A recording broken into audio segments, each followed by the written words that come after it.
hərəkət haqqında qanuna Milli Məclisdə dəyişiklik edildi və dəyişikliklərdə qeyd olunur ki, həmin dəyişikliklər dərc edildikdən 3 ay sonra qüvvəyə minəcək. Bu da o deməkdir ki, mart ayının sonlarında qüvvəyə minəcək. Həmin o qüvvəyə minən tarixdən sonra artıq yollarda mopedi idarə etmək üçün tam olaraq motosikletlərə aid hüquqi rejim tətbiq olunacaq. Bu nə deməkdir? Bu deməkdir ki, mopedi idarə edən şəxslərin də sürücülük vəsiqəsi olmalıdır. A kateqoriyası və yaxud da A1 alt kateqoriyası. Həmin mopedlər də dövlət qeydiyyata alınmalıdır və onların da dövlət qeydiyyat nişanı olmalıdır və dövrü texniki baxış filan hamısı mopedlərə də aid olacaq. Qanunun hərfi mənasına görə bu qanun qüvvəyə minəndə artıq mopedlər də dövlət qeydiyyatına alınaraq yola çıxmalıdırlar. Yəni qanun qüvvəyə mindikdən sonra dövlət qeydiyyatına alınmamış mopedlər yola çıxmamalıdırlar.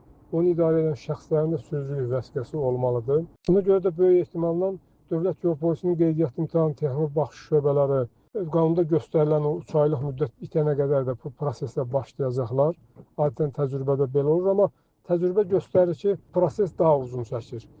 Kimlərsə ola bilsin, qanun qüvvəyə minəndən sonra da bu prosesi davam edə biləcəklər və əslində bu qadağan deyil. Tutaq ki, kimsə həmin tarixə qədər mopeddən istifadə edir, həmin tarixdən sonra da onu istənilən vaxt aparıb qeydiyyata aldırıb yollarda hərəkət edə bilər. Yəni bu proses daim davam edəcək. Ola bilsin yenisini alacaq filan. Hər halda qanun mart ayının sonlarında qüvvəyə minəcək və qüvvəyə mindiyi tarixdən sonra mopedlər, motosikletlər kimi artıq qeydiyyata alınmış olmalıdır. Ondan sonra yola çıxmalıdırlar. Onu idarə edən şəxslərin də sürücülük vəsiqəsi olmalıdır.